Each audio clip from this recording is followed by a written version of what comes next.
Hi friends, welcome to Harish academy. ఈరోజు వార్తలు నిలిచిన జాతీయ, అంతర్జాతీయ, రాష్ట్రీయ అంశాల గురించి, వార్తలు నిలిచిన వ్యక్తులు, అవార్డులు, పుస్తకాలు, మరి క్రీడా సంబంధిత సమాచారం ఒక్కొక్క అంశాన్ని వివరంగా తెలుసుకుందాం. ఈరోజు మన ఫస్ట్ టాపిక్ వచ్చేసి కేరళ రాష్ట్రానికి సంబంధించిన అంశం. సో కేరళ రాష్ట్ర ప్రభుత్వం, ప్రస్తుతం రాష్ట్రంలో ముఖ్యమంత్రి ఎవరు? పినరై విజయన్ గారు. సో పినరై విజయన్ గారు ఇంపార్టెంట్ పర్సన్, ఇంపార్టెంట్ స్టేట్, తరచూ వార్తలు నిలుస్తున్న రాష్ట్రం. సో కేరళ రాష్ట్ర ప్రభుత్వం లేదా కేరళ రాష్ట్ర ముఖ్యమంత్రి పినరై విజయన్ గారు రాష్ట్రంలో ప్రారంభించిన ప్రత్యేక మిషన్ లేదా కార్యక్రమం ఈరోజు వార్తలు నిలిచింది. ఆ మిషన్ పేరు ఏంటంటే Kerala knowledge mission. So Kerala రాష్ట్రానికి సంబంధించి నాలెడ్జ్ మిషన్. నాలెడ్జ్ అంటే అర్థం ఏంటి? నైపుణ్యం లేదా జ్ఞానం. సో కేరళ రాష్ట్రాన్ని నాలెడ్జ్ ఎకానమీగా తీర్చిదిద్దడంలో భాగంగా రాష్ట్ర ప్రభుత్వం రాష్ట్రంలోని యువతను ఉద్దేశించి ప్రారంభించిన ప్రత్యేక మిషనే ఈ కేరళ నాలెడ్జ్ మిషన్. సో ఈ ప్రోగ్రామ్ ని ముందుండి నడిపించే సంస్థ, ఏ సంస్థ ఆధ్వర్యంలో ఈ ప్రోగ్రామ్ నిర్వహణ జరుగుతుంది అంటే కేడిస్క్ అనే ప్రభుత్వ సంస్థ. కేడిస్క్, కే అంటే కేరళ, డి అంటే development and innovation strategic council. So ఎప్పుడైనా గుర్తుంచుకోండి, ప్రభుత్వం ప్రారంభించే ప్రత్యేక అవగాహన కార్యక్రమాలు కానివ్వండి, పథకాలు, స్కీమ్స్ కానివ్వండి, ఇలాంటి వాటికి సంబంధించి అబ్రివేషన్స్ లేదా యాక్రోనిమ్స్ ఉన్నాయి అనుకోండి, ఆ ప్రతి పదం యొక్క అర్థాన్ని చూడండి, ఆటోమేటిక్గా ఆ ప్రోగ్రామ్ యొక్క ఉద్దేశం అనేది మనకు అర్థమవుతుంది. సో ఇక్కడ చెప్పాను కేరళ నాలెడ్జ్ మిషన్. సో జ్ఞానానికి సంబంధించి, నైపుణ్యానికి సంబంధించి కేరళ రాష్ట్ర ప్రభుత్వం ప్రారంభించిన ప్రత్యేక మిషన్. సో ఈ మిషన్ ముందు నడిపే సంస్థ ఈ సంస్థ. సో డెవలప్మెంట్ అండ్ ఇన్నోవేషన్ అంటున్నాను. సో డెవలప్మెంట్ అండ్ ఇన్నోవేషన్ అంటే ఏంటి? అభివృద్ధికి సంబంధించింది. At the same time innovation చాలా ఇంపార్టెంట్ పదము. సో అలా ఇన్నోవేషన్ అంటే ఏంటి? నవకల్పన లేదా వినూత్న ఆలోచన. సో రాష్ట్రంలోని యువతను ఉద్దేశించి రాష్ట్ర వ్యాప్తంగా ఈ సంస్థ ఏం చేస్తుందంటే ప్రత్యేక శిక్షణా కేంద్రాలను ఏర్పాటు చేస్తుంది. Skill development training centres. So skill development training centres అంటే ఏంటి? రాష్ట్రంలోని యువతకు నైపుణ్యాభివృద్ధిని పెంపొందించడంలో భాగంగా ప్రత్యేక శిక్షణా కేంద్రాలను ఏర్పాటు చేసి రాష్ట్రంలోని యువత అందరికీ కూడా ప్రస్తుతం ఉన్న టాపిక్స్ ఏవైతే ఉంటాయి, ముఖ్యంగా ప్రపంచవ్యాప్తంగా కూడా ఎవర్ గ్రీన్ టాపిక్స్, ప్రస్తుతం ప్రపంచాన్ని నడిపిస్తున్న టాపిక్స్, ఎగ్జాంపుల్ ఆర్టిఫిషియల్ ఇంటెలిజెన్సే కానివ్వండి, ఇంటర్నెట్ ఆఫ్ థింగ్స్ కానివ్వండి, కంప్యూటర్ సైన్స్ కానివ్వండి, ఇలాంటి అంశాలు ఏవైతే ఉంటాయో వీటి విషయంలో ముఖ్యంగా టెక్నాలజీకి సంబంధించి మరియు సాంకేతిక అంశాలపైన యువతకి ప్రత్యేకంగా శిక్షణ ఇస్తారు. సో ఈ శిక్షణ ఒక అంశం. మరొక అంశం ఏంటంటే రాష్ట్రంలోని యువత, ఎప్పుడైనా గుర్తుంచుకోండి, యువతకు ప్రోత్సాహకంగా ఉండే ప్రభుత్వాలు ఏవైతే ఉంటాయో ఆ ప్రభుత్వం ఉన్న రాష్ట్రం కానివ్వండి, దేశం కానివ్వండి, అన్ని రంగాల్లో కూడా ముందుండి పయనిస్తుంది. చాలా ఇంపార్టెంట్. సో యువతకు వచ్చే వినూత్న ఆలోచనలు కానివ్వండి, నవకల్పనలు కానివ్వండి, ఈ ఆలోచనలను కార్యరూపంలోకి తీసుకురావడంలో భాగంగా యువతకు ప్రత్యేకంగా రాష్ట్ర ప్రభుత్వం చేతనిస్తుంది. అంటే ఏంటి? స్టార్టప్లను ఏర్పాటు చేయడంలో భాగంగా. సో ప్రస్తుతం చూడండి, ప్రపంచంలో చాలా స్టార్టప్ చూస్తున్నాం, వినూత్నమైన అంశాలతో కొత్త కొత్త సంస్థలు వస్తున్నాయి. సో అలా యువత ప్రస్తుతం ఏ దేశంలో అయినా యువత మ్యాన్ పవర్ అనేది చాలా ఇంపార్టెంట్. అలాంటి మ్యాన్ పవర్ లో ఇండియా అద్భుతమైన అంశము.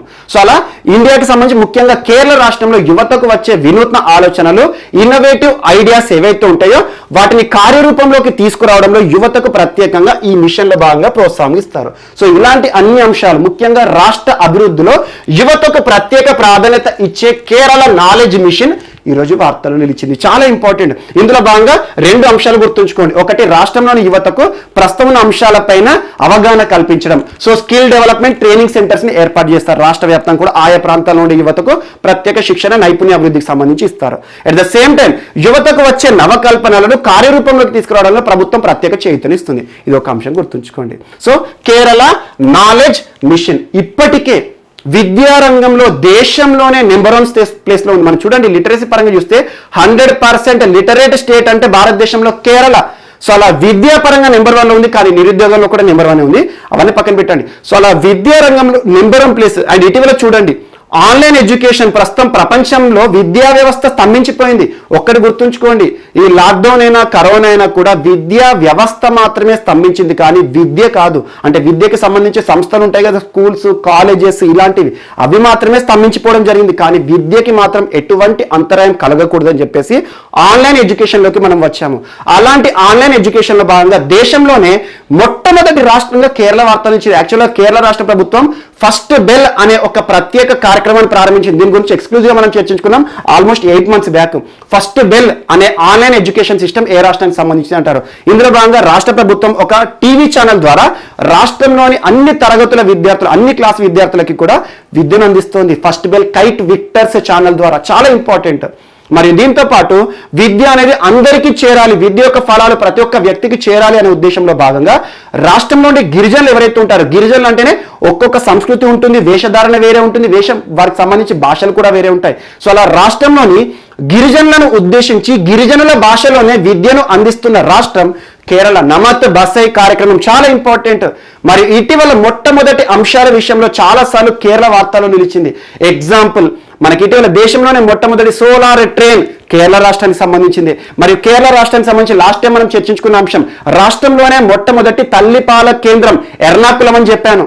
మరియు రాష్ట్రంలోని రైతులను ఆదుకోవాలి, వ్యవసాయం పైన ఆధారపడ్డ ప్రతి వ్యక్తికి కూడా ప్రత్యేక ప్రోత్సాహం ఇవ్వాలని చెప్పేసి రాష్ట్ర ప్రభుత్వము రైతులకు ఇచ్చే అన్ని ప్రోత్సాహకాల బెనిఫిట్స్ ని కూడా ఒక సంస్థ కిందికి తీసుకొచ్చింది, ఒక అంబ్రెల్లా ప్రోగ్రామ్ కేరళ కర్షక క్షేమ నిధి బోర్డు. చాలా ఇంపార్టెంట్. మరియు రాష్ట్రంలోని ఫిషరీ రంగాన్ని ఆదుకోవాలని చెప్పేసి పరివర్తనం కార్యక్రమాన్ని ప్రారంభించింది. మరి ఇటీవల కేరళ రాష్ట్ర ప్రభుత్వానికి మరియు గవర్నర్ వ్యవస్థకి చోటు మధ్య జరిగిన వివాదం ఏదైతే ఉంటుందో ఆ వివాదానికి సంబంధించి రాజ్యాంగ ప్రకారాలు ఇవన్నీ మనం చూసాం. సో కేరళ రాష్ట్రం విద్యలోనే ఇప్పటి వరకు నెంబర్ 1 స్థానంలో ఉంది. అలాంటిది నైపుణ్యంలో, స్కిల్లో కూడా నెంబర్ 1 స్థానంలోకి రావాలి.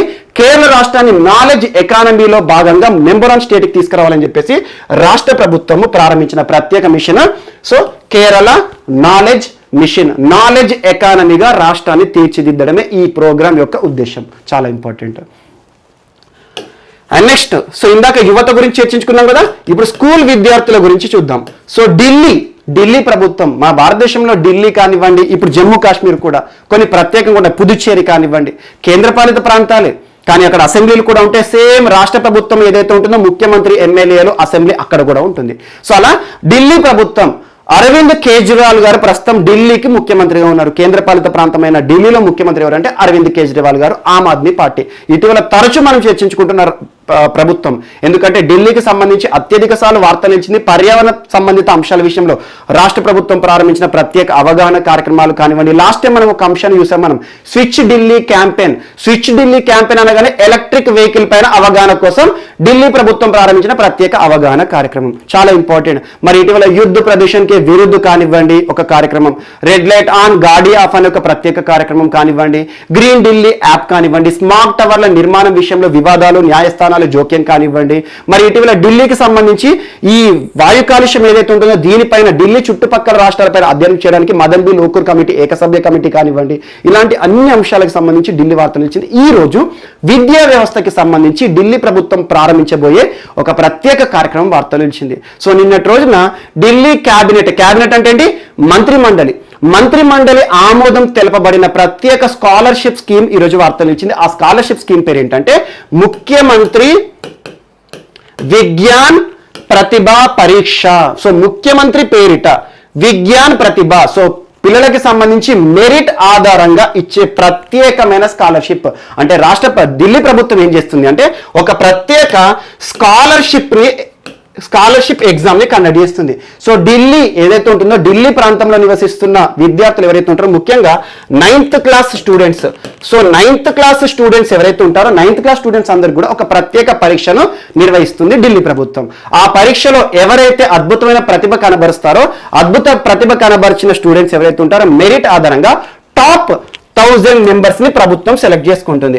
అలా 9th class students top 1000 members కి ఒక్కొక్క విద్యార్థికి 5,000 రూపాయల స్కాలర్షిప్ ని ఇవ్వడం జరుగుతుంది ప్రభుత్వం. చాలా ఇంపార్టెంట్. సో అమౌంట్ అవసరం లేదు, ఎప్పుడైనా గుర్తుంచుకోండి, ప్రభుత్వం నుండి ఒక విద్యార్థికి గుర్తింపు దక్కుతుంది, అదొకటి ఇంపార్టెంట్.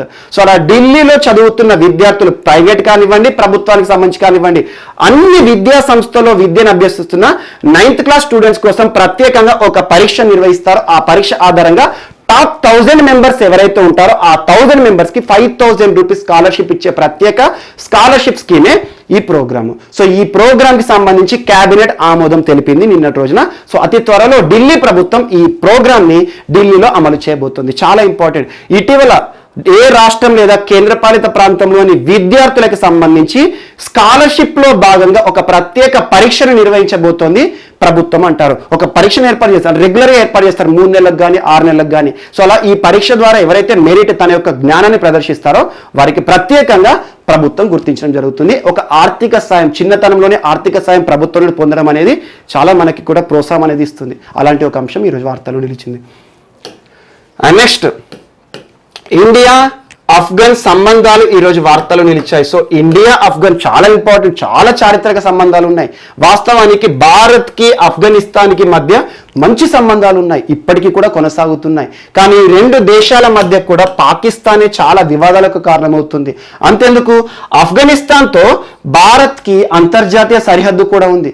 కానీ చాలా మంది ఏమనుకుంటారంటే ప్రస్తుతం భారతదేశానికి ఆఫ్ఘనిస్తాన్కి అంతర్జాతీయ సరిహద్దు లేదు అంటారు. కానీ గుర్తుంచుకోండి, సో ప్రస్తుతం ఆఫ్ఘనిస్తాన్ భారత్కి మధ్య అంతర్జాతీయ సరిహద్దు అంటే ఏంటంటే సరిహద్దు. సో ఏదైతే ఉంటుందో భారత్ యొక్క భూభాగం ఆఫ్ఘనిస్తాన్తో పంచుకుంటుంది. దాదాపు అది ఎక్కడ ఉందంటే ఈ భూభాగం, భారత్ ప్రాంతమైన ఈ ప్రాంతం ఆఫ్ఘనిస్తాన్తో సరిహద్దు పంచుకున్న ప్రాంతం ఏదైతే ఉంటుందో ఈ ప్రాంతం మొత్తం కూడా ప్రస్తుతం POKలో ఉంది. అంటే ఏంటి, పాక్ ఆక్యుపైడ్ కాశ్మీర్లో ఉంది. సో ఇది ఒక్కటే గుర్తుంచుకోండి. సో అలా అంతర్జాతీయ సరిహద్దు విషయానికి వస్తే ఆఫ్ఘనిస్తాన్తో ఒక ప్రత్యేకమైన అంశం మనకు ఉంటుంది. అత్యంత తక్కువ సరిహద్దు రేఖను పంచుకుంటున్న దేశం అంటే మనకు ఆఫ్ఘనిస్తాన్. సో ఇలాంటి అంశాలతో ఆఫ్ఘనిస్తాన్ మనకు తెలుసు. ఇవన్నీ పక్కన పెట్టండి. సో ఆఫ్ఘనిస్తాన్కి భారత్కి మధ్య అద్భుతమైన సంబంధాలు ఉంటాయి. అందులో భాగంగా ఈరోజు ఆఫ్ఘనిస్తాన్లో ఒక ప్రత్యేక డ్యామ్ నిర్మాణానికి సంబంధించి 2 దేశాల ప్రభుత్వాల మధ్య కుదిరిన ఒప్పందం వార్తలు నిలిచింది. ఆ డ్యామ్ నిర్మాణం ఏంటంటే షటూట్ డ్యామ్. ఇటీవల వార్తలు నిలిచిన షటూట్ డ్యామ్ ఏ 2 దేశాలకి సంబంధించింది అంటారు, భారత్, ఆఫ్ఘన్. సో షటూట్ డ్యామ్ ఏ దేశంలో నిర్మించబోతున్నారంటారు, ఆఫ్ఘనిస్తాన్ దేశంలో. సో ఇందుకోసం దాదాపు $300 మిలియన్ ఖర్చు కాబోతోంది. సో ఈ ఖర్చు ఏదైతే ఉంటుందో భారత్ ప్రోత్సాహంతో ఆఫ్ఘన్ నిర్మిస్తోంది. అంటే ఏంటి, భారత్ ఆఫ్ఘనిస్తాన్ సంయుక్తంగా ఒక డ్యామ్ ని నిర్మించబోతున్నాయి. అది ఎక్కడ, ఆఫ్ఘనిస్తాన్లో. ఏ నది పైన అంటే కాబూల్ నది ట్రిబ్యూటరీ పైన. సో కాబూల్ ట్రిబ్యూటరీ పైన నిర్మించబోతున్న ప్రత్యేక డ్యామే మనకు షటూట్ డ్యామ్. లేదంటే దీనికి ఇంకొక పేరు కూడా ఉంది, లాలందర్. సో లాలందర్ డ్యామ్ అని పిలిచిన, షటూట్ డ్యామ్ అని పిలిచిన ఒకటే. ఆఫ్ఘనిస్తాన్ ప్రభుత్వం నిర్మించబోతోంది. దానికి కావాల్సిన ఆర్థిక సహాయాన్ని, ఆర్థిక ప్రోత్సాహకాన్ని భారత ప్రభుత్వం ఇవ్వబోతున్నట్టుగా నిన్న కుదిరిన ఒక ఒప్పందం వార్తలు ఇచ్చింది 2 దేశాలకు సంబంధించి, మెమరాండమ్ ఆఫ్ అండర్స్టాండింగ్. ఇందులో భాగంగా సో 2 దేశాలకు సంబంధించి విదేశీ వ్యవహారాలు కదా. ప్రస్తుతం విదేశీ వ్యవహారాల మంత్రిత్వ శాఖ ఎవరు, విదేశీ వ్యవహారాల శాఖ మంత్రి సుబ్రమణ్యం జయశంకర్ గారు. భారత తరపున సుబ్రమణ్యం జయశంకర్ గారు మరియు ఆఫ్ఘనిస్తాన్ తరపున హనీఫ్ ఆత్మర్. ఈ ఇరువురి మధ్య కూడా కుదిరిన ఒప్పందం వార్తలు ఇచ్చింది. సో 2 దేశాలకి సంబంధించి ప్రతినిధులు ఎవరి సమక్షంలో అంటే భారతదేశానికి సంబంధించి ప్రస్తుత ప్రధాని ఎవరు, నరేంద్ర మోదీ గారు. ఆఫ్ఘనిస్తాన్కి సంబంధించి మహమ్మద్ అష్రఫ్ ఘనీ అని గుర్తుంచుకోండి, ప్రస్తుతం ఆఫ్ఘనిస్తాన్ ప్రెసిడెంట్. సో అలా ఇరు దేశాధినేతల సమక్షంలో 2 దేశాలకి సంబంధించి విదేశీ మంత్రుల మధ్య కుదిరిన ఒప్పందం వార్తలు నిలిచింది. దేనికి సంబంధించింది అంటే ఆఫ్ఘనిస్తాన్ లో భారత్ ప్రోత్సాహంతో నిర్మించబోతున్న ఒక డ్యామ్, హటూట్ డ్యామ్ లేదంటే లాలందర్ డ్యామ్. ఏ నది పైన అంటే కాబూల్ ట్రిబ్యూటరీ పైన నిర్మించబోతున్నారు. దీనికి అయ్యే ఖర్చు ఎంత అంటే $300 మిలియన్. సో ఈ ఖర్చును భారత్ ఆఫ్ఘనిస్తాన్కి సాయం చేయబోతోంది. ఇది ఒకటి ఇంపార్టెంట్. అండ్ ఇటీవల భారత్ సహకారంతో, భారత్ ప్రోత్సాహంతో, భారత్ చేయుతతో వివిధ దేశాల్లో నిర్మితమవుతున్న ప్రాజెక్టుల పైన చాలా అంశాలు మనం చూస్తున్నాం. వాటిపైన ప్రత్యక్ష శ్రద్ధ చూడండి. అత్యధిక సార్లు మనకు బంగ్లాదేశ్ వార్త నిలిచింది, నేపాల్ వార్త నిలిచింది. అన్నిటికంటే ఇంపార్టెంట్ ఇరాన్కి సంబంధించి చాబహార్ పోర్ట్ వివాదంతో కూడా వార్తలు నిలిచింది. సో ఇలాంటి అంశాల లాగానే మనకు షటూట్ డ్యామ్ కూడా ఇంపార్టెంట్. ఆఫ్ఘనిస్తాన్ లో భారత్ ప్రోత్సాహంతో నిర్మితమవుతున్న ఒక డ్యామ్. సో ప్రాజెక్ట్ ఒకటి ఇంపార్టెంట్. అండ్ నెక్స్ట్, ఈరోజు ఒక సదస్సు వార్తలు నిలిచింది, world sustainable development summit.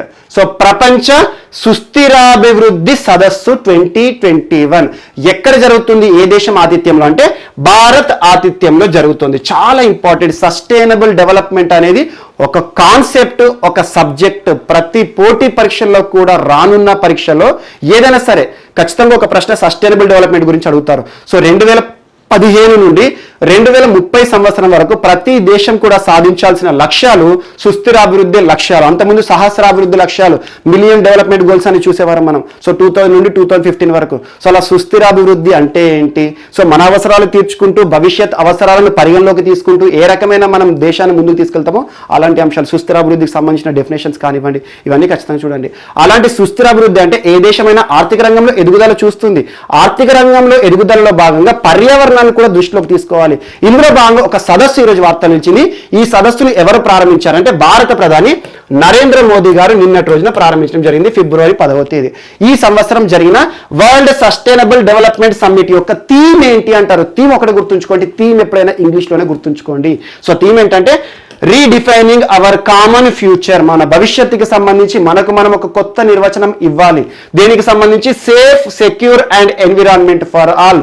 So పరిశుభ్రమైన మరియు స్వచ్ఛమైన భద్రమైన పర్యావరణాన్ని ప్రతి ఒక్కరికి అందించాలి అనే ఇతివృత్తం ఆధారంగా, ఒక థీమ్ ఆధారంగా వరల్డ్ సస్టైనబుల్ డెవలప్మెంట్ సమ్మిట్ 2021ని భారత ప్రధాని నరేంద్ర మోదీ గారు ప్రారంభించడం జరిగింది. చాలా ఇంపార్టెంట్ ఈ సంవత్సరం ఇవ్వబడిన theme. So redefining our common future, మన భవిష్యత్తుని పునర్నిర్వచనం ఇద్దాము. ఎందులో భాగంగా సో సురక్షితమైన భద్రమైన పర్యావరణాన్ని అందరికీ కూడా సమపాలలో పంచాలి అనే ఉద్దేశంతో ఇదొకటి వార్తలు. అంటే మనకి ఏంటంటే redefining our common future, safe, secure environment for all, ఇదొకటి థీమ్ గుర్తుంచుకోండి. సో ప్రస్తుతం నిన్న రోజున ప్రారంభమైంది, 12వ తేదీ ఎల్లుండి వరకు కూడా ఈ సమ్మిట్ అనేది జరుగుతుంది. ప్రపంచవ్యాప్తంగా కూడా మేధావులందరూ కూడా ఇందులో పార్టిసిపేట్ చేయబోతున్నారు. ఏ మంత్రిత్వ శాఖల ఆధ్వర్యంలో అంటే ministry of environment, forest, climate change. ప్రస్తుతం ఎవరు కేంద్ర సహాయ మంత్రిత్వ హోదాలో ఉంటుంది. ఎన్విరాన్మెంట్ అంటే పర్యావరణ, అటవీ శాఖ, వాతావరణ మార్పు సంబంధిత మంత్రిత్వ శాఖ. ఎవరు ఇటీవల తరచు వార్తలు నిలుస్తున్నారు? ప్రకాష్ జవదేకర్ గారు. And ministry of new and renewable energy ఎవరు? ప్రస్తుతం ఆర్కే సింగ్ గారు. మరియు మినిస్ట్రీ ఆఫ్ ఎర్త్ సైన్సెస్ ప్రస్తుతం ఎవరు? Harshvardhan garu. Ministry of earth sciences, ministry of health and family welfare, ministry of S and T science and technology, మూడు కూడా హర్షవర్ధన్ గారే ప్రస్తుతం మంత్రిగా ఉన్నారు. So ministry of earth sciences, ministry of new and renewable energy and ministry of environment, forest, climate change, ఈ మూడు కూడా concern ministries ఆధ్వర్యంలో ఈ సదస్సు అనేది భారత్ ఆతిథ్యం ఇస్తుంది. చాలా ఇంపార్టెంట్. సో ఏ సంస్థ నిర్వహిస్తోంది ముందుండి అంటే the energy resources institute. So the energy resource institute of India వారి ఆధ్వర్యంలో ఈ సదస్సు అనేది ముందుండి పయనిస్తుంది. ఇది ఒకటి ఇంపార్టెంట్. సో ఇక్కడ మనం గుర్తుంచుకోవాల్సిన అంశాలు ఏంటంటే వరల్డ్ సస్టైనబుల్ డెవలప్మెంట్ సమ్మిట్ 2021 ఆతిథ్య దేశంగా న్యూఢిల్లీ కేంద్రంగా భారత్, ఇదంతా కూడా వర్చువల్ జరుగుతుంది. And at the same time ఈ సంవత్సరం ఇవ్వబడిన థీమ్ ఏంటి, ఇందులో మినిస్ట్రీస్ ఏంటి, సో మూడు కూడా వాతావరణం లేదా పర్యావరణానికి సంబంధించిన అంశాలు. ఏవైతే మంత్రిత్వ శాఖలు ఉన్నాయో ఆ మంత్రిత్వ శాఖలే వార్తలు నిలిచాయి. సో థీమ్ మాత్రం ఇంపార్టెంట్, ఇది ఒక్కటే అడుగుతారు ఎగ్జామ్లో. సో సస్టైనబుల్ గోల్స్కి సంబంధించి ప్రతి ఒక్కరు కూడా మనం ఎకానమీ డెవలప్మెంట్ కూడా చూస్తూ ఉంటాము, పర్యావరణానికి సంబంధించి చూస్తూ ఉంటాం. ఆ డెవలప్మెంట్ గోల్స్ ఏంటి, ఆ 17 లక్ష్యాలు ఏంటి, అవన్నీ కూడా ఖచ్చితంగా చూడండి. అండ్ నెక్స్ట్ ఈరోజు మరొక అంశం వార్తలు ఇచ్చింది, నేషనల్ హార్టికల్చర్ ఫేర్ 2021 వార్తలు ఇచ్చింది. హార్టికల్చర్ అంటే ఏంటి? ఉద్యానవన పంటలు అంటాము. ముఖ్యంగా పండ్లు కానివ్వండి, పూలు కానివ్వండి, ఇవన్నీ కూడా. సో ఉద్యానవన పంటలకి సంబంధించి ఒక అవగాహన కల్పించే నేషనల్ హార్టికల్చర్ ఫేర్ 2021 ఈరోజు వార్తలు నిలిచింది. చాలా ఇంపార్టెంట్. సో ఇది ఏ మంత్రిత్వ శాఖకు సంబంధించి ఎప్పుడైనా గుర్తుంచుకోండి. మనకు భారతదేశంలో వ్యవసాయం మరియు అనుబంధ రంగాల్లోనే నేర్చుకుంటాం. సో వ్యవసాయం వస్తుంది, సో వ్యవసాయంలో కూడా చాలా వస్తాయి, ఉద్యానవన పంటలు కానివ్వండి. సో ఇలాంటివి మనకి వ్యవసాయం మరియు అనుబంధ రంగంలో వ్యవసాయము మరియు పశు పోషణ, లైఫ్ స్టాక్ కి సంబంధించి, మరియు ఫారెస్ట్ అడవులు కూడా వ్యవసాయ రంగంలోనే చూస్తాం మనం, గ్రోత్ రేట్స్ అన్ని కూడా. అట్ ద సేమ్ టైం మత్స్య రంగం, ఇవన్నీ కూడా వ్యవసాయం దాని అనుబంధ రంగాలు. సో వ్యవసాయ రంగంలోని ఒక రంగం మనకు ఉద్యానవన రంగం. సో అలా ఏ మంత్రిత్వ శాఖ ఆధ్వర్యంలో ఈ ప్రోగ్రామ్, ఈ నేషనల్ ఫేర్ జరుగుతుంది? National horticulture fair ministry of agriculture ఆధ్వర్యంలో జరుగుతుంది. So national horticulture fair venue ఎక్కడ అంటారు అంటే ఈ ఎక్కడ జరుగుతుంది ఈ ప్రోగ్రామ్ అంటే ఈసారి హైబ్రిడ్ గా జరుగుతుంది. హైబ్రిడ్ సదస్సు. సో గుర్తుంచుకోండి, ఇటీవల హైబ్రిడ్ సదస్సు యొక్క ప్రత్యేకత మీకు తరచూ చెప్తున్నాను. హైబ్రిడ్ సదస్సు అంటే ఏంటి, వర్చువల్ సదస్సు అంటే ఏంటంటే, హైబ్రిడ్ అంటే ఆఫ్లైన్ విధానం, ఫిజికల్ గా ప్రజెన్స్ ఉంటుంది ఎవరైతే ఉంటారో ప్రతినిధులు. అట్ ద సేమ్ టైం రాలేని వారు వివిధ దేశాల నుండి ప్రాతినిధ్యం ఉండాలి అంటే ఆన్లైన్ విధానంలో అటెండ్ అవుతారు. సో ఆన్లైన్, ఆఫ్లైన్ రెండు వ్యవస్థలతో కూడిన సదస్సు ఉంటే అది హైబ్రిడ్ అనుకోండి.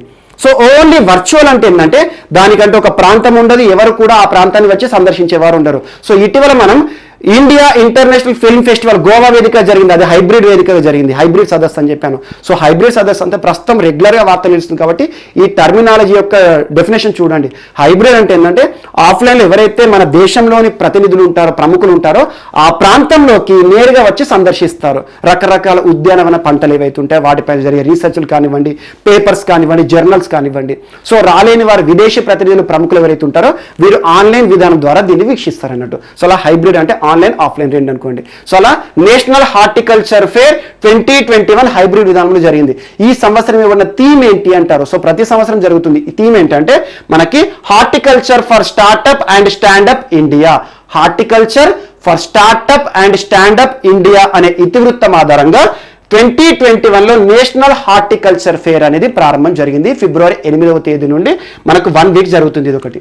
అండ్ నెక్స్ట్, సో ఎక్కడ జరుగుతుంది అంటే అసలు ఏ సంస్థ నిర్వహిస్తుంది అంటే ICAR, Indian council of agriculture research. So భారతదేశంలో వ్యవసాయం పైన పరిశోధన రీసెర్చ్ చేసే ఉన్నత సంస్థ ICAR. So ICAR and Indian institute of horticultural research ఆధ్వర్యంలో ఈ నేషనల్ హార్టికల్చర్ ఫేర్ అనేది జరుగుతుంది. ఎక్కడ అంటారు, చాలా ఇంపార్టెంట్. సో హసరగట్ట లేక్ పోస్ట్, హసరగట్ట అనే ప్రాంతం బెంగళూరు వద్ద నిర్వహిస్తున్న ఒక ప్రత్యేకమైన ఒక ఫేర్, ఒక ఎగ్జిబిషన్ ఈరోజు వార్తలు ఇచ్చింది. హెసరగట్ట అన్న ఒకటే. హెసరగట్ట ఎక్కడ ఉంది? సో బెంగళూరులో ఉంది, అంటే కర్ణాటకలో జరుగుతుంది. నేషనల్ హార్టికల్చర్ ఫేర్ 2021 ఏ రాష్ట్రంలో నిర్వహిస్తున్నారు అంటే కర్ణాటక రాష్ట్రం. ఎక్కడంటే బెంగళూరు వద్ద హెసరగట్ట ప్రాంతంలో నిర్వహణ జరుగుతుంది. హైబ్రిడ్ విధానంలో ఫిజికల్ గా ప్రెజెన్స్ ఉంటుంది, వ్యక్తులందరూ వస్తారు, చాలా మంది వీక్షించేవారు ఉంటే వెళ్ళొచ్చు. అంటే రకరకాల పండ్ల తోటలకు సంబంధించి అధ్యయనాలు కానివ్వండి, పరిశోధనలు కానివ్వండి, రీసెర్చ్, లేకపోతే వారు జర్నల్స్ ఉంటాయి, పేపర్స్, రీసెర్చర్స్ పబ్లిష్ చేసే పేపర్స్ కానివ్వండి. సో రానున్న భవిష్యత్తులో ఎలాంటి ఉద్యానవన పంటలు, దానిలో రానున్న నూతన వంగడాలు ఏంటి, ఇలాంటి అన్ని అంశాలకు సంబంధించి నేషనల్ హార్టికల్చర్ ఫేర్ నిర్వహించే సంస్థ ICAR, Indian institute of horticultural research. So దీని ఆధ్వర్యంలో జరుగుతుంది. ఈ సంవత్సరం ఇవ్వబడిన థీమ్ ఏంటంటే మనకి horticulture for startup and standup India. So 2021 national horticulture festival and fair అనొచ్చు. సో దీనికి సంబంధించి ఏ తేదీల మధ్య నిర్వహిస్తున్నారంటే ఫిబ్రవరి 8వ తేదీన ప్రారంభమైంది అండ్ ఫిబ్రవరి 12th వరకు కూడా ఈ నేషనల్ హార్టికల్చర్ ఫేర్ అనేది నిర్వహణకు సంబంధించి జరుగుతుంది. ఇది ఒకటి హైబ్రిడ్ విధానం. హైబ్రిడ్ విధానం అంటే ఏదో మాత్రం ఖచ్చితంగా చూడండి. అండ్ నెక్స్ట్, సో ఈరోజు మన నెక్స్ట్ టాపిక్ వచ్చేసి ఆర్బీఐ ప్రారంభించిన ప్రత్యేక అవగాహన కార్యక్రమం ఈరోజు వార్తలు నిలిచింది. భారతదేశంలోనే బ్యాంకులకే బ్యాంక్ అయిన రిజర్వ్ బ్యాంక్ ఆఫ్ ఇండియా 2016 సంవత్సరం నుండి ప్రతి సంవత్సరం కూడా ఒక వారోత్సవాన్ని ఏర్పాటు చేస్తుంది. వారం రోజుల పాటు దేశంలోని ప్రజలందరికీ కూడా బ్యాంకింగ్ రంగానికి సంబంధించి కానివ్వండి, ఆర్థిక అంశాలపైన ప్రత్యేక అవగాహనని కల్పిస్తారు. సో అలా వారోత్సవాలు అంటున్నారంటే ఈ వీక్ ఏమంటామంటే financial literacy week. So financial literacy week. So ఈ సెంటెన్స్ లోనే మనకు అర్థం చూడండి. ఫైనాన్షియల్ అంటే ఆర్థిక పరమైన, లిటరసీ అంటే విద్య లేదా అవగాహన. మనందరికీ తెలుసు, మనము బ్యాంక్ లో మనకు అకౌంట్ ఉంటే, ఖాతా ఉంటే రెగ్యులర్ గా బ్యాంక్ నుండి సమాచారాన్ని మనం మెసేజ్ రూపంలో పొందుతాం. సో అలా ఆర్బీఐ కూడా ప్రతి సంవత్సరం ఒక వారం రోజుల పాటు మినిమం ఒక 5 to 6 days సో ఏం చేస్తుందంటే భారతదేశంలో బ్యాంక్ వ్యవస్థకి సంబంధించి కానివ్వండి, రుణాలకి సంబంధించి కానివ్వండి, సో రుణాలకి సంబంధించి ఏ రకమైన క్రమశిక్షణని పాటించాలి, ఇలాంటి అన్ని అంశాలకి సంబంధించి ప్రజల్లో చేపట్టే అవగాహన కార్యక్రమమే ఫైనాన్షియల్ లిటరసీ వీక్. సో ఈ సంవత్సరం కూడా ప్రారంభించింది ఆర్బీఐ ఫిబ్రవరి 8వ తేదీ నుండి 12వ తేదీ వరకు. దాదాపు 5 రోజుల పాటు దేశంలోని ప్రతి వ్యక్తికి కూడా ఆర్థిక అంశాలపైన అవగాహన కల్పిస్తోంది మెసేజ్ల రూపంలో. సో ఇదొకటి ఇంపార్టెంట్. సో ఈ సంవత్సరం ఇవ్వబడిన థీమ్ ఏంటి అంటారు. సో థీమ్ ఏంటంటే క్రెడిట్ డిసిప్లిన్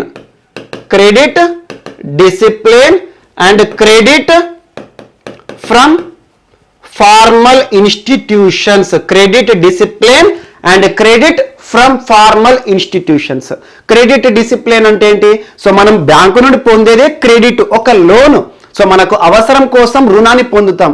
అలా రుణాన్ని పొందిన తర్వాత ఈక్వేటెడ్ మంత్లీ ఇన్స్టాల్మెంట్ అంటే ఈఎంఐ, ప్రతి నెల కూడా మనం చెల్లించే మొత్తం ఏదైతే ఉంటుందో మనకి ఎగ్జాంపుల్ అసలు మరియు వడ్డీ. సో ఇది మొత్తం కూడా మనం చెల్లిస్తూ ఉంటాము. సో అలా రెగ్యులర్ పేమెంట్ ఏ రకంగా చేయాలి ప్రతి బ్యాంకు కస్టమర్ కూడా, రుణాన్ని పొందిన వ్యక్తి.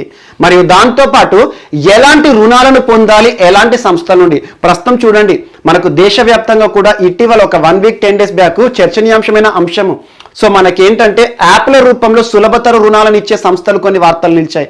అలా సులభంగా రుణాలు పొందారు చాలా మంది, కానీ రుణాన్ని పొందిన తర్వాత వారిపైన విపరీతమైన పీడనానికి గురి చేశారు. అలాంటి అంశాల ఆధారంగా చాలా మంది సూసైడ్ చేసుకున్నారు మన తెలుగు రాష్ట్రాల్లో మనం చూసాము.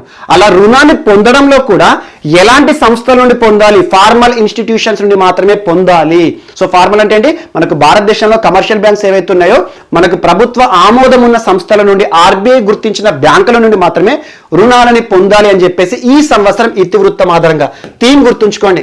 సో 2021 ఆర్బీఐకి సంబంధించి అవగాహన కార్యక్రమం ఫైనాన్షియల్ లిటరసీ వీక్ యొక్క థీమ్ ఏంటి అంటే క్రెడిట్ డిసిప్లిన్. ఏ రకంగా క్రమశిక్షణతో ఉండాలి రుణాన్ని పొందిన వ్యక్తి, ఏ రకంగా తిరిగి చెల్లించాలి, మరియు దాంతోపాటు క్రెడిట్ ఫ్రమ్ ఫార్మల్ ఇన్స్టిట్యూషన్స్ అనే ఇతివృత్తం ఆధారంగా ఈ సంవత్సరం మనకు ఆర్బీఐ ఫైనాన్షియల్ లిటరసీ వీక్ అనేది ప్రస్తుతం నిర్వహించబడుతుంది. అంటే 8th నుండి 12th వరకు 5 డేస్ పాటు దేశవ్యాప్తంగా కూడా ఒక అవగాహన చేపడుతుంది ఆర్బీఐ. అండ్ నెక్స్ట్, అండ్ ఇటీవల మనం ఆర్బీఐకి సంబంధించి మానిటరీ పాలసీ కూడా చూసాం. ఆ రేటింగ్స్ ఏవైతే ఉన్నాయో అవన్నీ చూడండి, పాలసీ రేట్లు చాలా ఇంపార్టెంట్. అండ్ నెక్స్ట్, ఈరోజు వార్తలు నిలిచిన ఒక శాంక్చురీ. సో శాంక్చురీ, దేశంలోనే ఏకైక sanctuary orchid sanctuary. So orchids అంటే మనకు తెలిసి ఎక్కువగా ఆభరణాల కోసం ఉపయోగించే మొక్కలు ఉంటాయి. మనకి పూలు లేదంటే రకరకాల పూలు ఉంటాయి, డిఫరెంట్ సాఫ్ట్ స్మూత్ ఫినిష్తో ఉండే పువ్వులు. మనకి ముఖ్యంగా బొకేస్లో కానివ్వండి, ఇంట్లో అలంకరణల కోసం ఆర్చిడ్ ఫ్లవర్స్ని వాడతాము. సో అలా ఆర్చిడ్స్కి సంబంధించి దేశంలోనే ఒకే ఒక శాంక్చురీ ఉంది, ఒకే ఒక సంరక్షణ కేంద్రం ఉంది. ఏ రాష్ట్రంలో అంటే అరుణాచల్ ప్రదేశ్లో. సో అలా అరుణాచల్ ప్రదేశ్లో ఉన్న ఏకైక ఆర్చిడ్ శాంక్చురీ పేరేంటంటే Sessa. So Sessa orchid sanctuary. పర్యాటక పరంగా అద్భుతమైన ప్రాంతం ఈ ఆర్చిడ్ శాంక్చురీ. మనకు రకరకాల పూలు, మనకు సర్వసారి చూడండి కామన్గా ఫ్లవర్ గార్డెన్లోకి పోతేనే, పూల పార్క్లోకి పోతేనే మనకు చాలా ఆహ్లాదభరితమైన వాతావరణం ఉంటుంది. అలాంటిది ఆర్చిడ్స్ చాలా కాస్ట్లీ మొక్కలు, మంచి మంచి పూలు ఉంటాయి. సో అలాంటి ఆర్చిడ్ మొక్కలకు సంబంధించి రకరకాల పూలు ఉండే ఒక తోట అనుకోండి. అలాంటి శాంక్చురీ దేశంలోనే ఒకే ఒకటి ఉంది, అరుణాచల్ ప్రదేశ్ రాష్ట్రంలోని తవాంగ్ ప్రాంతంలో. సో తవాంగ్ ప్రత్యేకత ఇటీవల మనం చర్చించుకున్నాం. డిసెంబర్ 29వ తేదీ ఒక్కసారి వీడియో చూడండి. డిసెంబర్ 29వ తేదీన నేను ఒక అంశాన్ని చర్చించాను. భారతదేశంలో ఒక చాలా పురాతన చరిత్ర కలిగిన ఒక పేపర్, చేతితో తయారు చేసే పేపర్, హ్యాండ్ మేడ్ పేపర్ అన్నాను. మోన్పా హ్యాండ్ మేడ్ పేపర్ చాలా ఇంపార్టెంట్. డిసెంబర్ 29వ తేదీన నేను చర్చించాను. మనకు ప్రస్తుతం దేశవ్యాప్తంగా కూడా మోన్పా హ్యాండ్ మేడ్ పేపర్ గురించి చర్చ జరుగుతోంది. ఇటీవల జరిగిన మన్ కీ బాత్ కార్యక్రమంలో కూడా మోన్పా హ్యాండ్ మేడ్ పేపర్కి సంబంధించిన ప్రస్తావనని భారత ప్రధాని పలికారు. చాలా important. So Monpa hand made పేపర్ని దాదాపు 1.5 month బ్యాకే మీకు చెప్పాను. ఒక్కసారి చూడండి, డిసెంబర్ 29వ తేదీ ఈ రోజు దేశవ్యాప్తంగా చర్చనీయాంశం అవుతుంది. సో అలా ఏవైతే టాపిక్స్ ఉంటే మనం చర్చించుకున్న అంశాలు తర్వాత కాలంలో బర్నింగ్ ఇష్యూస్ కూడా అవుతున్నాయి కొన్ని. చూడండి, మోన్పా హ్యాండ్ మేడ్ పేపర్ అలాంటి సందర్భంలో మనం చర్చించుకున్నాం.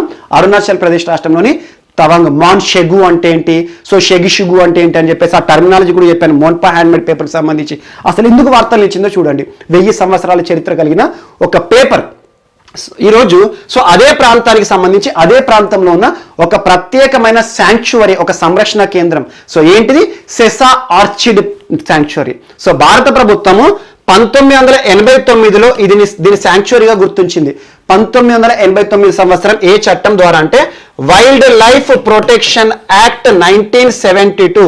భారతదేశంలో వన్యప్రాణి సంరక్షణ చట్టం 1972 ఆధారంగానే వన్యప్రాణి సంరక్షణ కేంద్రాలను కానివ్వండి, ప్రత్యేక శాంక్చురీలను కానీ ఏర్పాటు చేసే అధికారం భారత ప్రభుత్వానికి ఉంటుంది. సో అలా 1972 వైల్డ్ లైఫ్ ప్రొటెక్షన్ యాక్ట్ సంబంధించి ఇటీవల చాలాసార్లు చూస్తాం వార్తల్లో నిలుస్తున్న జంతువులకు సంబంధించి కానివ్వండి, క్లాసిఫికేషన్స్ ఏవైతే ఉన్నాయో మనకి wild life protection act classifications కూడా ఇంపార్టెంట్. షెడ్యూల్ 1 అంటే ఏంటి, షెడ్యూల్ 2 అంటే ఏంటి, అవన్నీ మనం చూస్తున్నాం. సో అలా వైల్డ్ లైఫ్ ప్రొటెక్షన్ యాక్ట్ 1972 ఆధారంగా, ఈ చట్టం ఆధారంగా 1989లో భారత ప్రభుత్వం ఈ శాంక్చురీని ఏర్పాటు చేసింది. ప్రస్తుతం ఎక్కడ ఉంది అంటే అరుణాచల్ ప్రదేశ్లో ఉంది. అరుణాచల్ ప్రదేశ్లోని తవాంగ్ ప్రాంతం. దీని యొక్క ప్రత్యేకత ఏంటంటే దేశంలోనే ఏకైక ఆర్చిడ్ శాంక్చురీ, చాలా ఇంపార్టెంట్, అడుగుతారు ఇది. ఈరోజు ఎందుకు వార్తలు ఇచ్చిందంటే, సో విపరీతమైన పర్యాటకులు ఇటీవల సందర్శిస్తున్నారు. రంగురంగుల ఫ్లవర్స్ ఏవైతే ఉంటాయో, ఆర్చిడ్ ప్లాంట్స్ ఏవైతే ఉంటాయో, ఇది చాలా మంది చూపరులను ఆకర్షిస్తూ ఈరోజు వార్తలు ఇచ్చింది. సో ఇక్కడ మనకు అంశం ఏంటంటే, ఈ పార్క్ లేదా ఈ శాంక్చురీ యొక్క ప్రత్యేకత చూడండి, ఆర్చిడ్కి సంబంధించి దేశంలో ఉన్న పార్క్. సో అలా దీని యొక్క నిర్మాణం ఎప్పుడు జరిగింది అదంతా కూడా చూడండి. ఆర్చిడ్కి సంబంధించి మీరు గూగుల్లో టైప్ చేస్తే రకరకాల ఫ్లవర్స్ కనబడతాయి. సో అరుణాచల్ ప్రదేశ్కి సంబంధించి ఇంకొక అంశం మనం ఇటీవల చర్చించుకుంది, December 29th మొన్పా హ్యాండ్మేడ్ పేపర్, అది చాలా ఇంపార్టెంట్. అండ్ దీనికి ఒక మిస్లేనియస్ పాయింట్గా యాడ్ చేసుకోండి, అస్సాం రాష్ట్రానికి సంబంధించి వన్యప్రాణులకు సంబంధించి మనం చర్చిస్తున్నాం. సో పర్యావరణానికి సంబంధించి, వన్యప్రాణులకు సంబంధించి అస్సాం రాష్ట్రంలోని కాజీరంగా నేషనల్ పార్క్ మరొకసారి వార్తలు ఇచ్చింది. ఒకే ఒక పాయింట్ గుర్తుంచుకోండి, ఇటీవల కాజీరంగా నేషనల్ పార్క్లో బర్డ్ సెన్సస్ జరిగింది, అంటే పక్షుల యొక్క గణన జరిగింది. అలా లేటెస్ట్ సెన్సస్, బర్డ్ సెన్సస్ కేవలం ఎక్కడ, కాజీరంగా నేషనల్ పార్క్. ఇటీవల ఎప్పుడు వార్తలు ఇచ్చింది, Kaziranga national park was inundated up to 80% due to recent floods అని చెప్పాను. ఇటీవల వచ్చిన వరదల ఉధృతికి 80% మునిగిపోయిన నేషనల్ పార్క్ ఏదంటే కాజీరంగా నేషనల్ పార్క్. ఎక్కడ ఉంది, అరుణాచల్ ప్రదేశ్. అరుణాచల్ ప్రదేశ్ సంబంధించిన నేషనల్ పార్క్ ఇటీవల తరచూ వార్తలు నిలుస్తున్నాయి. రైమోనా ప్రత్యేకత ఏంటి, అటువంటి చూడండి. సో అలా కాజీరంగా నేషనల్ పార్క్ లో ఇటీవల అధికారులు, ప్రభుత్వం ఏం చేసిందంటే 2 రోజుల పాటు ఒక సర్వే చేశారు, ఎన్ని పక్షులు ఉన్నాయి, ఎన్ని రకాల పక్షులు ఉన్నాయని చెప్పేసి. సో అలా బర్డ్ సెన్సస్ సంబంధించి కూడా ఈరోజు కాజీరంగా నేషనల్ పార్క్ వార్తలు ఇచ్చింది. కాజీరంగా నేషనల్ పార్క్ లో గడిచిన గణనతో పోలిస్తే దాదాపు 50,000 పక్షుల జనాభా పెరిగిందంట. దాదాపు 93,491 పక్షులు ఉన్నాయట. 93,000 పైచిలుకు పక్షులతో కూడుకున్న వన్యప్రాణి సంరక్షణ కేంద్రం లేదా నేషనల్ పార్క్ ఇటీవల వార్తలు నిలిచింది. ఏ రాష్ట్రానికి సంబంధించి పేరు ఏదంటారు. జస్ట్ ఒక పాయింట్ గుర్తుంచుకోండి, ఇటువంటి సెన్సస్ ఇటీవల మనం తరచూ చూస్తున్నాం. వెస్ట్ బెంగాల్ రాష్ట్ర ప్రభుత్వం, వెస్ట్ బెంగాల్ ఫారెస్ట్ డిపార్ట్మెంట్ వారు నిర్వహించిన ఒక సర్వే, వాటర్ బర్డ్ సెన్సస్, అది ప్రత్యేకంగా ఉంటుంది, అది మాత్రం ఖచ్చితంగా చూడండి. ఎగ్జాక్ట్లీ 1 వీక్ బ్యాక్ చెప్పాను, water bird census of west Bengal. So అది కూడా ఇంపార్టెంట్. సో అలా ఈరోజు అస్సాంలోని కాజీరంగా నేషనల్ పార్క్ మరొకసారి వార్తలు ఇచ్చింది. కానీ ఫిగర్ ఏంటి, ఇటువంటి మాత్రం అడిగారు. కానీ ఇది మాత్రం ఇంపార్టెంట్, సేసా ఆర్చిడ్ శాంక్చురీ. చాలా మంది పర్యాటక రంగం పరంగా చూస్తే చాలా మందిని ఆకర్షించే ప్రాంతం అరుణాచల్ ప్రదేశ్ రాష్ట్రంలో ఉంది. అండ్ నెక్స్ట్ గుల్మార్గ్ ప్రాంతం ఈరోజు వార్తలు నిలిచింది. గుల్మార్గ్ అంటే హై ఆల్టిట్యూడినల్ ప్రాంతం. ఆల్టిట్యూడ్ అంటే ఏంటంటే ఎత్తైన ప్రాంతం అన్నట్టు.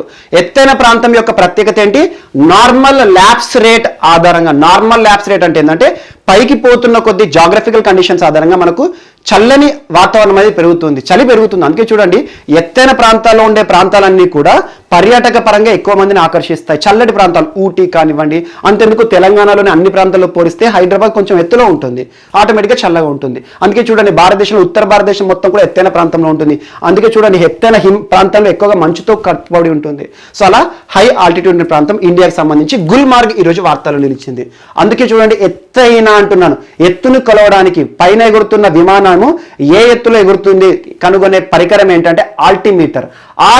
ఆల్టీ ఈ పదం ఎక్కడ ఉన్నా కూడా ఎత్తు అని గుర్తుంచుకోండి, హైట్కి సంబంధించింది. సో అలా గుల్మార్గ్ ఎక్కడ ఉంది అంటే జమ్మూ కాశ్మీర్లో ఉంది. సో అలా ఎత్తైన ప్రాంతంలో ఆర్మీ సిబ్బంది ఇటీవల ఒక ఫౌండేషన్ స్టోన్ కార్యక్రమంతో వార్తలు నిలిచారు. ఫౌండేషన్ స్టోన్ అంటే ఏంది, శంకుస్థాపన. సో అలా గుల్మార్గ్ ప్రాంతంలో దాదాపు 100 ఫూట్ నేషనల్ ఫ్లాగ్ మరియు పోల్ ఏర్పాటు చేస్తున్నారు. సో ఈ సేమ్ జెండాను, ఒక 100 అడుగుల ఎత్తైన జాతీయ పతాకాన్ని ఏర్పాటు చేయబోతున్నారు. దీనికి కావాల్సిన ఆ పోల్ ఉంటుంది కదా, ఆ నిర్మాణానికి నిన్న ఆర్మీ వారు, సో భారత ఆర్మీ శంకుస్థాపన కార్యక్రమం చేసింది. సో ఇనాగ్రేషన్ సెరమనీ ఈరోజు వార్తలు ఇచ్చింది. భారతదేశంలో ఇటీవల ఏ ఎత్తైన ప్రాంతంలో జాతీయ పతాకం లేదా త్రివర్ణ పతాకానికి సంబంధించి నిర్మాణం వార్తలు నిలిచింది అంటే గుల్మార్గ్. సో ఇలా అడిగారు, జీకే పాయింట్ ఆఫ్ వ్యూ ఎలా అడుగుతారంటే ఇటీవల వార్తలు నిలిచిన గుల్మార్గ్ ఎక్కడ ఉంది అంటే జమ్మూ కాశ్మీర్లో ఉందని గుర్తుంచుకోండి, సరిపోతుంది. సో ఆర్మీ సిబ్బంది దీనికి సంబంధించిన శంకుస్థాపన కార్యక్రమం చేశారు. With in span of 2 to 3 months లోనే ఎత్తైన ప్రాంతంలో మన జాతీయ పతాకాన్ని కూడా మనం ఎగరేయబోతున్నాం. ఇది ఒకటి ఇంపార్టెంట్. ఇది ఏంటంటే ఏదో 1 day 2 days ఉండదు, ఎప్పటికీ ఇక్కడ ఫ్లాగ్ ఎగురుతూనే ఉంటుంది. చాలా ఇంపార్టెంట్, మనకు నేషనల్ ఫ్లాగ్ కోడ్ కూడా చాలా important. August 15th last year చెప్పాను, 2020 నేషనల్ ఫ్లాగ్ కోడ్ అంటే ఏంటి, జాతీయ పతాకానికి సంబంధించి మనం పాటించాల్సిన నిబంధనలు ఏంటి ఒకసారి చూడండి వీలైనప్పుడు. And next Lokpal. సో మనందరికీ తెలుసు లోక్పాల్, ప్రస్తుతం లోక్పాల్ అనేది ఒక పవర్ఫుల్ అధికారం. సో లోక్పాల్ మనకు కేంద్రం, దేశం మొత్తం కూడా ఉండే అధికారం లోక్పాల్ అంటాం, రాష్ట్రంలో అయితే లోకాయుక్త అంటాము. సో అలా మనకు అవినీతికి సంబంధించి భారత ప్రభుత్వం ఏర్పాటు చేసిన, పార్లమెంట్ ఏర్పాటు చేసిన ప్రత్యేకమైన సంస్థే లోక్పాల్. ప్రస్తుతం ఎవరు లోక్పాల్, మనకి సింపుల్గా చెప్పాలంటే లోక్పాల్కి సంబంధించి చీఫ్ ఎవరు అంటే మనకు పినాకి చంద్రఘోష్. సో ప్రస్తుత లోక్పాల్ ఎవరు అంటే పినాకి చంద్రఘోష్. ఇటీవల ఆర్టీఐ అధికారాన్ని ఉపయోగించి, ఆర్టీఐ హక్కును ఉపయోగించి, మనందరికీ తెలుసు ఆర్టీఐ అంటే ఏంటి, రైట్ టు ఇన్ఫర్మేషన్ యాక్ట్ 2005.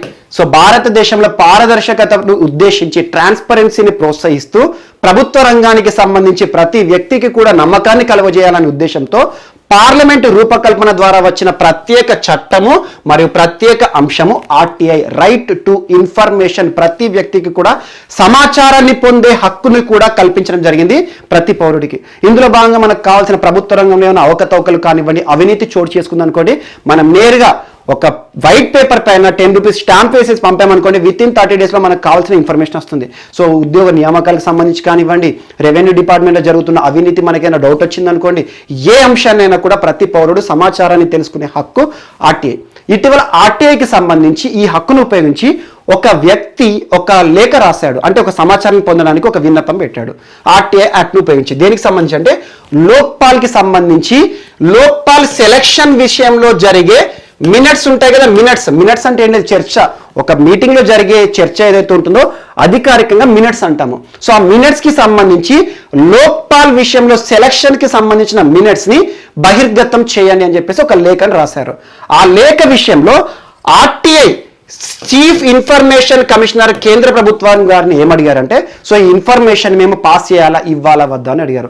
కేంద్ర ప్రభుత్వం దీనికి తిరస్కరించడం జరిగింది. ఎందుకంటే లోక్పాల్ సెలక్షన్ కి సంబంధించి చాలా వరకు కూడా అదేదైతే ఉంటుందో ప్రైవసీగా మనకు సీక్రెసీ మెయింటైన్ చేయాలి. మనకి లోక్పాల్ సెలక్షన్ ఏ రకంగా జరుగుతుంది, భారత ప్రధాని ఆధ్వర్యంలో ప్రధాని ఉంటాడు, లోక్సభ స్పీకర్ ఉంటాడు, మరియు అపోజిషన్ పార్టీకి సంబంధించిన లీడర్ ఉంటారు, మరియు చీఫ్ జస్టిస్ ఆఫ్ ఇండియా ఉంటారు, మరియు ఎమినెంట్ జ్యూరిస్ట్ ఉంటాడు. సో ఇటువంటి 5 వ్యక్తుల ఆధ్వర్యంలో జరిగే సెలక్షన్ ప్రక్రియ భారతదేశంలో లోక్పాల్ కి సంబంధించిన నియామకం. అలాంటి నియామకాన్ని ఎట్టి పరిస్థితుల్లో ఏ రకమైన చర్చ జరిగింది, అందులో మినిట్స్ ఏవైతే ఉంటాయో అది పౌరులకు చెప్పాల్సిన అవసరం లేదు. ఆర్టీఐ యాక్ట్ 2005 సెక్షన్ 8(1) ఈ ఆధారంగా ఈ అంశాన్ని బహిర్గతం చేయకూడదు అని చెప్పేసి ఆర్టీఐకి సంబంధించి చీఫ్ ఇన్ఫర్మేషన్ కమిషనర్ గారికి ఇటీవల కేంద్ర ప్రభుత్వం ఉత్తర్వులు జారీ చేసింది. అలా ఒక అంశం వార్తలు ఇచ్చింది. సో ఇక్కడ మనం నేర్చుకోవాల్సిన అంశం ఏంటంటే సెక్షన్ 8 గుర్తుంచుకోండి. మనకు ఆర్టీఐ యాక్ట్ 2005 ఆధారంగా భారతదేశంలోని ప్రతి పౌరుడు కూడా తనకు కావలసిన సమాచారాన్ని పొందవచ్చు. కానీ దేశ భద్రతకి సంబంధించి కానివ్వండి, ప్రభుత్వానికి సంబంధించిన కొన్ని రహస్యాలు ఉంటాయి, బహిర్గతం చేయకూడదు. ఎగ్జాంపుల్ ఇటీవల కాలంలో మనం చూసాం, ప్రధానమంత్రికి సంబంధించి విదేశీ పర్యటనలో భాగంగా ఏ అధికారులు వెళ్తారు అని చెప్పేసి ఒక వ్యక్తి ఆర్టీఐ యాక్ట్ను ఉపయోగించి లేఖ రాశారు. సో దానికి సంబంధించి ఎవరెవరు ఉంటారు, అధికారులు ఎవరెవరు ఉంటారు, ఎంతమంది పోతారు, ఇటువంటి ఇన్ఫర్మేషన్ ఇవ్వకూడదు. అది దేశ భద్రతకు సంబంధించి, దేశాధినేతకు సంబంధించి రక్షణపరమైన అంశం కాబట్టి అన్నారు. అదే ఎగ్జాంపుల్ ప్రధానికి సంబంధించి ఇటీవల జరిగిన పర్యటనలో ఎంత మొత్తంలో ఖర్చు జరిగింది అంటే అటువంటివి చెప్పొచ్చు, ఎంత మొత్తం ఖర్చు పెట్టమని, దానివల్ల అయ్యేది లేదు ఏం కాదు. సో పార్లమెంట్ నిర్వహణకు సంబంధించి ఇటీవల ముగిసిన పార్లమెంట్ నిర్వహణ కార్యక్రమాలు ఏవైతే ఉంటాయో ఎంత మొత్తంలో ప్రభుత్వం ఖర్చు పెట్టింది, ఇలాంటి అంశాలు ప్రాబ్లం లేదు. కానీ ప్రభుత్వానికి సంబంధించి గోప్యత పాటించాల్సిన అంశాలు ఏవైతే ఉంటాయో అవన్నీ కూడా సెక్షన్ 8 ఉంటాయి. సో ఆర్టీఐ యాక్ట్ సెక్షన్ 8 ఏం చెప్తుంది అంటే, సో రహస్యాలు ఆర్టీఐ యాక్ట్లో అన్ని అంశాలను పౌరులకు తెలియవచ్చు, కానీ సెక్షన్ 8లో పేర్చబడిన అంశాలు ఏవైతే ఉంటాయో వాటిని మాత్రం చెప్పాల్సిన అవసరం లేదు. ఇది ఒకటి గుర్తుంచుకోండి. సో ఈ అంశాన్ని ఉపయోగించుకొని, ఈ సెక్షన్ ఉపయోగించుకొని, సో ఇటీవల జరిగిన పినాకి చంద్రఘోష్ గారి నియామకం ఏదైతే ఉంటుందో భారతదేశంలో ప్రస్తుతం లోక్పాల్, అలాంటి లోక్పాల్ నియామకం విషయంలో జరిగిన సెలక్షన్ కమిటీ ఏదైతే ఉంటుందో అందులో జరిగే మినిట్స్ సంబంధించిన ప్రస్తావనని ఎవరికి కూడా చెప్పాల్సిన అవసరం లేదు. అసలు ఏ అంశాల ఆధారంగా ఇతను లోక్పాల్గా సెలెక్ట్ చేయడం జరిగింది, ఇలాంటి అంశాలు అవసరం లేదని చెప్పేసి ఒక అంశాన్ని ఈరోజు చీఫ్ ఇన్ఫర్మేషన్ కమిషనర్ గారికి కేంద్ర ప్రభుత్వం చెప్పడం జరిగింది. సో ఇది కొంచెం ఏంటంటే పాలిటీ రిలేటెడ్ ఒక కేస్ స్టడీగా అనుకోండి సరిపోతుంది. ప్రిలిమ్స్లో దీనికి సంబంధించి అడగకపోవచ్చు, కానీ సెక్షన్ 8 మాత్రం అడగవచ్చు. ఇంకొక బిట్ ఏమంటే ప్రస్తుతం భారతదేశంలో లోక్పాల్ ఎవరంటే పినాకి చంద్రఘోష్, ఇది ఒకటి ఇంపార్టెంట్. అండ్ నెక్స్ట్ ఈరోజు వార్తలు నిలిచిన వ్యక్తుల్లో MS Naseem. So next topic మనది వార్తల్లో వ్యక్తులు. సో వార్తల్లో వ్యక్తుల విషయానికి వస్తే ఫస్ట్ పర్సన్ ఎంఎస్ నసీం, ప్రముఖ గాయకుడు. సో ఒక సింగర్, సుప్రసిద్ధ సింగర్, పలు భాషల్లో తనకంటూ ప్రత్యేకంగా తన గానానికి ప్రత్యేక గుర్తింపు ఉంది, ఒక విలక్షణమైన గొంతుకతో కూడిన వ్యక్తి. మలయాళ వ్యక్తి, సో కేరళ రాష్ట్రానికి సంబంధించిన వ్యక్తి ఈరోజు మరణిస్తూ వార్తలు నిలిచారు. యాక్చువల్గా చిన్నతనంలోనే తనకు 16 సంవత్సరాల వయసు నుండే హార్ట్ ప్రాబ్లం వచ్చింది, హార్ట్ అటాక్ వచ్చింది చిన్నతనంలోనే. అప్పటి నుండి కూడా చాలా అనారోగ్య సమస్యలు ఎదుర్కొంటున్నాడు. ఈ రోజు తుదిశ్వాస విడిచి వార్తలు నిలిచారు. దాదాపు 1000కి పైగా పాటల ద్వారా తనకంటూ ప్రత్యేక గుర్తింపు పొందారు. దూరదర్శన్, ఆకాశవాణి ఇలాంటి వాటి ఏవైతే ఉంటాయో జాతీయ అంశాల విషయానికి వస్తే మనకు దూరదర్శన్ అండ్ ఆకాశవాణి ప్రోగ్రామ్స్ ద్వారా కూడా తన పాటలు అనేవి దేశవ్యాప్తంగా కూడా పరిచయం చేసేతనని. సో ఈరోజు మరణిస్తూ వార్తలు ఇచ్చారు ఎంఎస్ నసీం. నేరుగా గుర్తుంచుకోండి, ఇటీవల మరణిస్తూ వార్తలు, ఎందుకంటే కేరళ రాష్ట్ర ప్రభుత్వం కూడా తనకి ప్రతిష్టాత్మక పురస్కారం ఇచ్చింది, కేరళ రాష్ట్ర సంగీత నాటక అకాడమీ పురస్కారం. సో అలా రాష్ట్ర ప్రభుత్వం ఇచ్చే ప్రతిష్టాత్మక పురస్కారం సంగీతానికి సంబంధించి పొందిన వ్యక్తి కాబట్టి నేరుగా గుర్తుంచుకోండి. ఇటీవల మరణించిన ఎంఎస్ నసీం ఏ రాష్ట్రానికి సంబంధించిన వ్యక్తి, ఏ రంగంలో తనకంటూ ప్రత్యేక గుర్తింపు పొందారంటే కేరళ రాష్ట్రానికి సంబంధించిన వ్యక్తి. అండ్ నెక్స్ట్ ఈరోజు వార్తలు నిలిచిన ఒక పుస్తకం మరొకసారి పెంగ్విన్ పబ్లికేషన్స్ నుండి వచ్చింది. సో పెంగ్విన్ పబ్లికేషన్స్ ప్రపంచవ్యాప్తంగా ఒక ప్రత్యేక పబ్లికేషన్. పెంగ్విన్ పబ్లికేషన్ నుండి ఒక పుస్తకం విడుదలవుతుంది అంటే ఖచ్చితంగా ప్రముఖులకి సంబంధించిన పుస్తకం అన్నట్టే. సో అలా ఈరోజు వార్తలు ఇచ్చిన ఒక పుస్తకం ప్రముఖ రచయిత, ప్రపంచవ్యాప్తంగా పరిచయం ఉన్న రచయిత, చాలా దాదాపు 10ల సంఖ్యలో పుస్తకాలు రాశారు. అలాంటి ఒక ఆథర్ ఈరోజు సంగీత్ పాల్ చౌదరి రాసిన మరొక పుస్తకం వార్తలు ఇచ్చింది, platform scale for a post pandemic world. So నేరుగా గుర్తుంచుకోండి, ఇటీవల వార్తలు ఇచ్చిన platform scale for post pandemic world అనే పుస్తక రచయిత ఎవరు అంటారు. సో నేరుగా గుర్తుంచుకోండి, సంగీత్ పాల్ చౌదరి.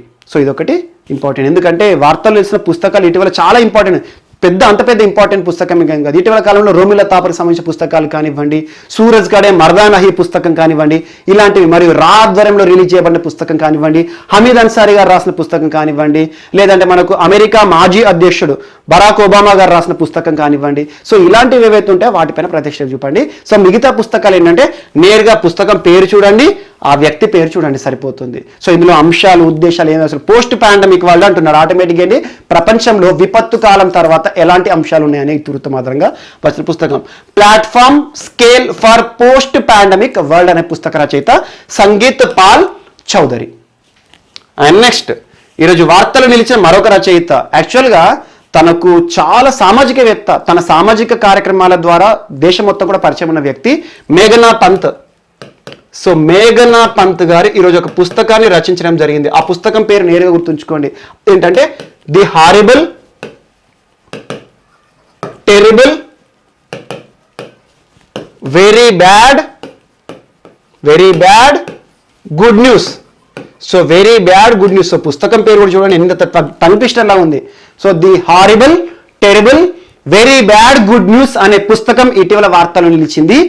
ఎవరు రచయిత అంటారు? సో మేఘనా పంత్, తన పేరు గుర్తుంచుకోండి. ఈ పుస్తకం యొక్క ఉద్దేశం, ఇందులో క్రోడీకరించిన అంశాలు ఏంటంటే, ఒక కన్జర్వేటివ్ ఫ్యామిలీకి సంబంధించి ఒక మహిళ గర్భం దాల్చాలనుకుంటుంది. సో అందులో స్పర్మ్ డోనార్కి సంబంధించిన అంశాలను ఇతివృత్తంగా ఆధారం చేసుకొని ఒక పుస్తకం వార్తలు, the horrible terrible very bad good news అనే ఒక పుస్తకాన్ని ఇటీవల వార్తలు నిలిచింది. ఈ పుస్తకం యొక్క విడుదల ఇంక ఇప్పటివరకు లేదు, ఏప్రిల్ మాసంలో విడుదల చేయబోతున్నారు. సో మేఘనా పంత్ గారు ఈ పుస్తకాన్ని రచించడం జరిగింది. సో నేరుగా గుర్తుంచుకోండి, మేఘనా Pant new book horrible terrible very bad good news అనే పుస్తకం. ఇది ఒకటి ఇంపార్టెంట్. సో ఇవి మనకి ఈరోజు వార్తలు నిలిచిన అంశాలు. మిస్లేనియస్ అంశాలు ఏమైనా మిగిలిపోతే మాత్రం మనం రేపటి క్లాస్లో యాడ్ చేసుకొని నేర్చుకుందాం. రేపు కలుద్దాం. Thank you.